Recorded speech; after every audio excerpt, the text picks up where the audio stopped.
Assalamualaikum warahmatullahi wabarakatuh. Kami dari kelompok 3, Manajemen Pemasaran kelas B. Di sini kami akan menjelaskan mengenai riset perilaku konsumen. Sebelumnya, perkenalkan, nama saya Ivani Rahmasuri Wijayanti, NIM 26, dan bersama rekan saya, Aji Kusuma Wardana, NIM 06, Siti Alfiah, NIM 60, dan Nadia Zila Izzah, NIM 100. Pokok pembahasan. Di sini terdapat 6 pokok pembahasan. Yang pertama, konsep inti pasar konsumen dan perilaku konsumen. Yang kedua, faktor yang mempengaruhi perilaku konsumen.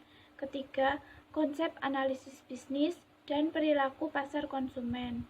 Yang keempat, pasar lembaga dan pasar pemerintah.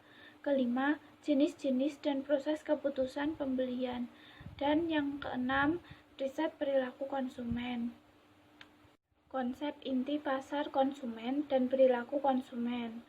Pasar konsumen adalah tempat di mana pembeli adalah individual atau seseorang yang membeli produk untuk digunakan kembali atau disewakan.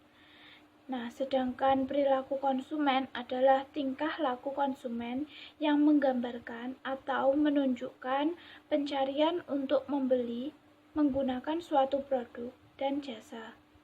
Terdapat beberapa hal yang perlu diperhatikan mengenai perilaku konsumen dalam membeli barang, yaitu 1. Memperhatikan konsumen, dan yang kedua, motivasi dan perilaku konsumen.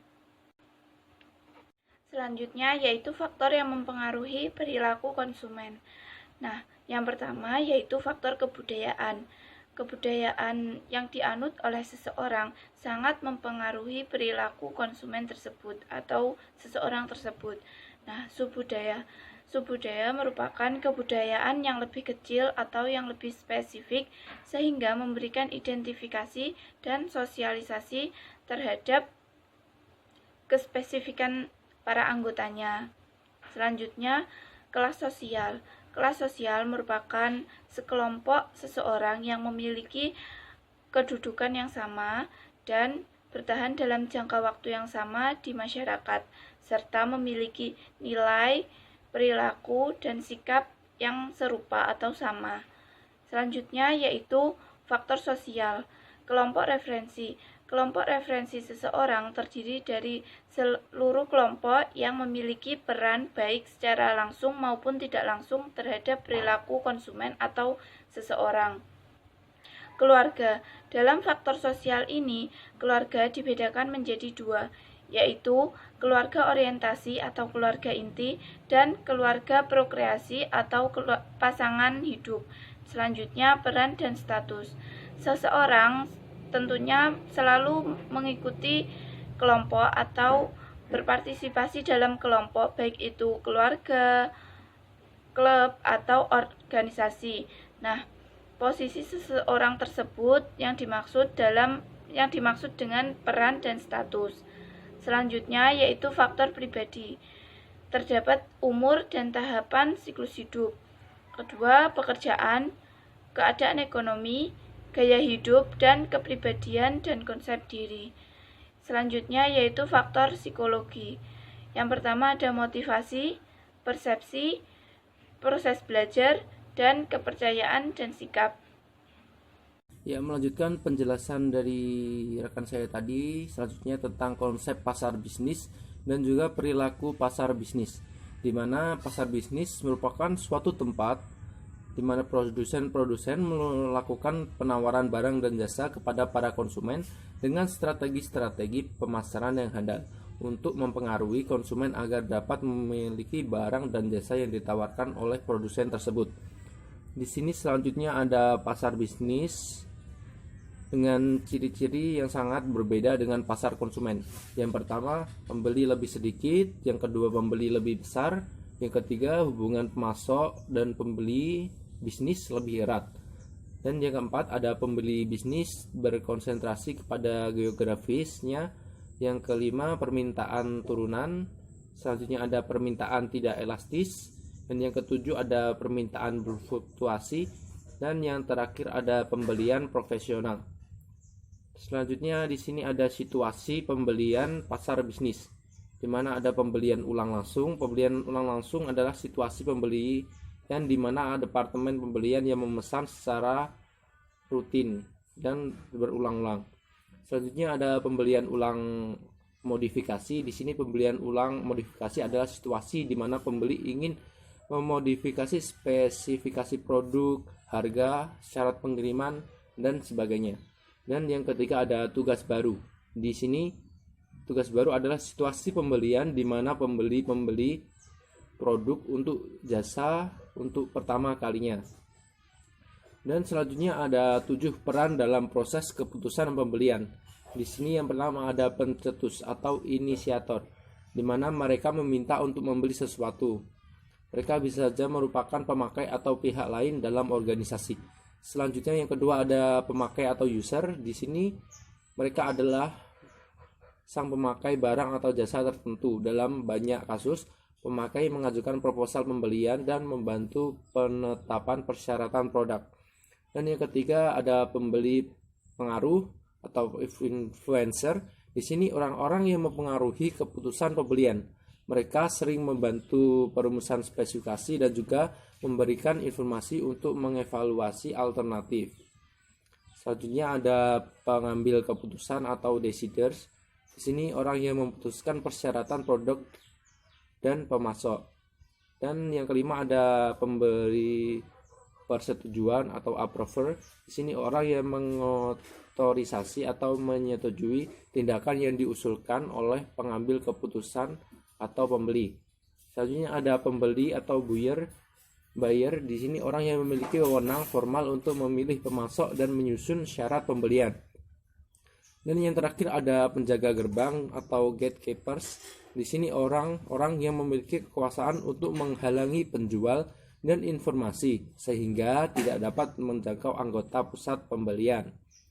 Selanjutnya ada di dalam pasar bisnis dapat dibedakan menjadi 3 orientasi pembelian perusahaan. Yang pertama ada orientasi pembelian. Di sini fokus pembelian bersifat jangka pendek dan sangat taktis. Selanjutnya ada orientasi pengadaan, di mana para pembeli secara serempak mengusahakan perbaikan mutu dan penurunan harga beli. Selanjutnya ada orientasi manajemen rantai pasokan. Di sini peran pembeli diperluas menjadi operasi peningkatan nilai yang bersifat lebih strategis. Selanjutnya ada pun tahap-tahap dari proses pembelian sebagai berikut. Yang pertama, di sini ada pengenalan masalah. Selanjutnya ada perumusan kebutuhan dan spesifikasi produk umum. Selanjutnya ada pencarian pemasok. Yang keempat ada permintaan pengajuan proposal. Yang kelima ada pemilihan pemasok. Dan keenam ada spesifikasi rutinitas pesanan. Dan yang terakhir ada kaji ulang kinerja pembelian atau penggandaan.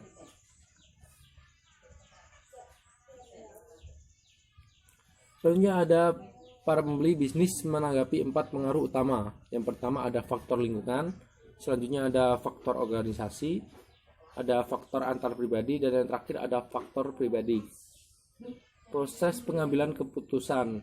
Di sini proses pengambilan keputusan dengan mana pembeli bisnis menetapkan kebutuhan akan produk dan jasa yang dibeli dan mengidentifikasikan, mengevaluasi, serta memilih di antara merek-merek dan pemasok-pemasok alternatif.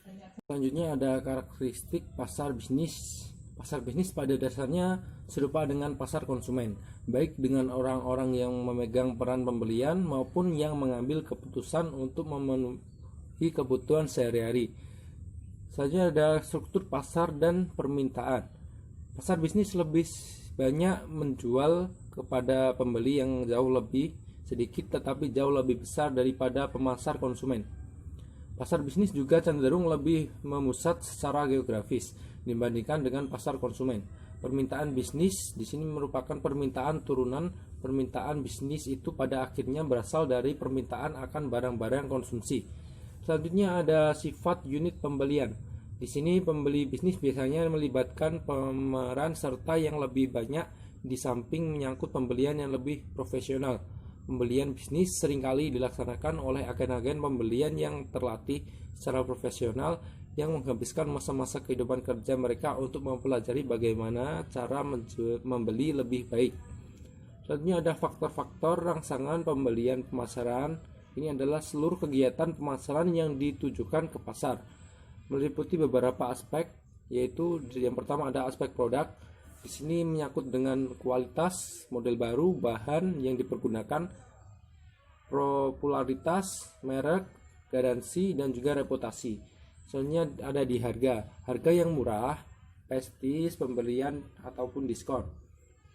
Selanjutnya ada promosi. Di sini berupa iklan, promosi penjualan, sales, dan juga yang lain-lainnya. Selanjutnya ada distribusi, kemudahan memperoleh produk, window display yang menarik, kemudahan membandingkan.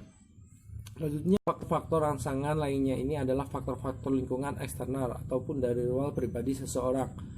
Di sini ada beberapa aspek. Yang pertama aspek ekonomi, menyangkut pendapatan sekarang, harapan pendapatan di masa mendatang, dan juga tingkat konsumsi serta inflasi. Selanjutnya di aspek teknologi, di sini ada inovasi produk baru. Di aspek budaya ada tradisi, kebutuhan sosial, seremonial, kepercayaan, dan lainnya. Di aspek politik ada risiko, kemudahan, peraturan, pembatasan, dan lain-lain. Selanjutnya ada jenis situasi pembeli yang utama. Di sini dalam pasar bisnis ada 3 macam. Yang pertama ada kembali langsung. Dalam pembelian kembali langsung, pembeli memesan barang tanpa ada modifikasi. Selanjutnya ada pembeli kembali yang dimodifikasi. Para pembeli kembali yang dimodifikasi, pembeli ingin memodifikasi spesifikasi produk, harga, persyaratan lainnya, ataupun pemasok. Selanjutnya ada tugas baru. Dalam situasi ini makin tinggi biaya atau risiko, maka semakin besarlah jumlah partisipasi keputusan, semakin besarlah informasi yang mereka cari. Tentang pasar lembaga dan pasar pemerintah. Di sini pasar lembaga atau pasar institusi adalah pasar yang memfasilitasi masyarakat yang mereka pelihara seperti rumah sakit, sekolah, dan institusi lain. Selanjutnya ada pasar pemerintah. Di sini merupakan pasar di mana terdapat lembaga-lembaga pemerintah seperti departemen-departemen, direktorat, kantor-kantor dinas, dan instansi lain. Selanjutnya tentang karakteristik pasar institusi. Di sini terdiri dari sekolah, rumah sakit, rumah jompo, dan institusi lain yang menyediakan barang dan jasa bagi orang-orang yang mereka pelihara. Setiap institusi mempunyai sponsor dan tujuan yang berbeda. Pasar institusi memiliki ciri anggaran yang rendah dan pelanggan yang sudah pasti.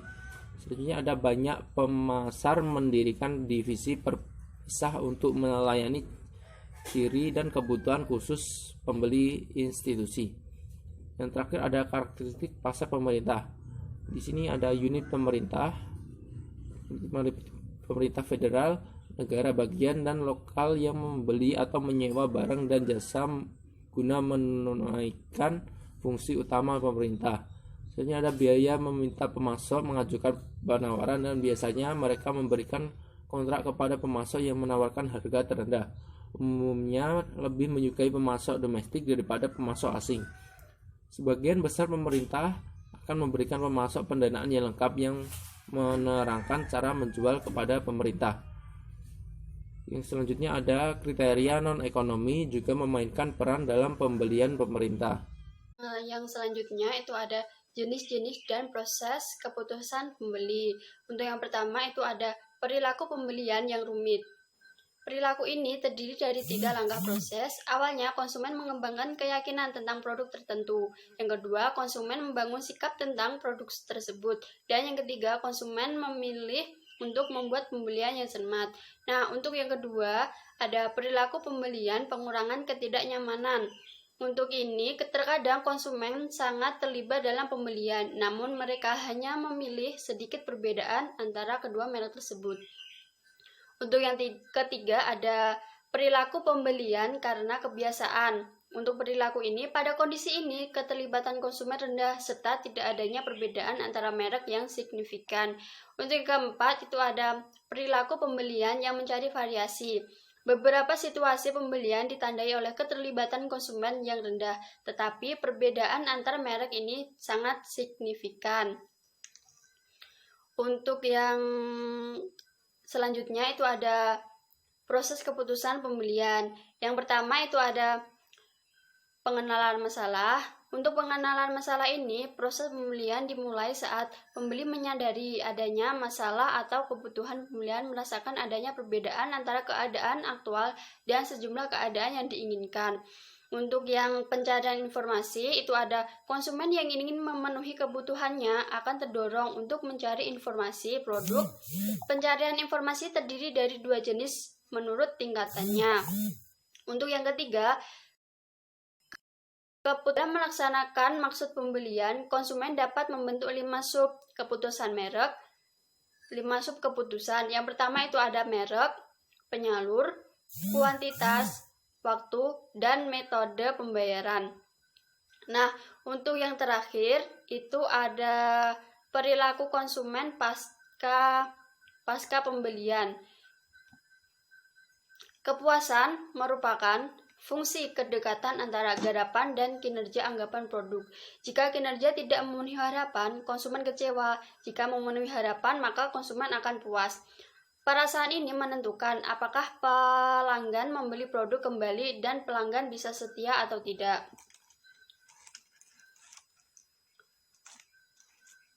Nah, untuk yang selanjutnya ada riset perilaku konsumen. Riset model proses keputusan pembelian. Keputusan konsumen untuk membeli atau memakai suatu produk tidak muncul begitu saja, melainkan melalui proses keputusan yang mempengaruhi keputusan pembelian. Berdasarkan Egel et al. 2006, terdapat 5 tahapan proses pengambilan keputusan pembelian yang dilakukan oleh konsumen, yaitu pengenalan kebutuhan, pencarian informasi, evaluasi alternatif, keputusan pembelian, dan yang terakhir adalah hasil. Selanjutnya saya akan membahas tentang jurnal analisis. Pembahasan yang didapatkan dari jurnal analisis diketahui bahwa variabel budaya, sosial, pribadi, dan juga psikologi memiliki pengaruh secara bersama-sama terhadap struktur keputusan pembelian konsumen. Untuk itu, perusahaan diharapkan memperhatikan variabel-variabel tersebut untuk memenangkan persaingan yang semakin ketat saat ini ataupun untuk meningkatkan pembelian terhadap produk yang dimiliki oleh perusahaan, sehingga perusahaan memiliki keuntungan yang lebih meningkat. Selanjutnya yaitu alat analisis yang digunakan untuk riset perilaku konsumen, yaitu analisis regresi linear berganda, di mana analisis regresi linear berganda ini adalah analisis yang dilakukan ketika model regresi memiliki lebih dari satu variabel bebas dengan menggunakan skala interval ataupun skala rasio.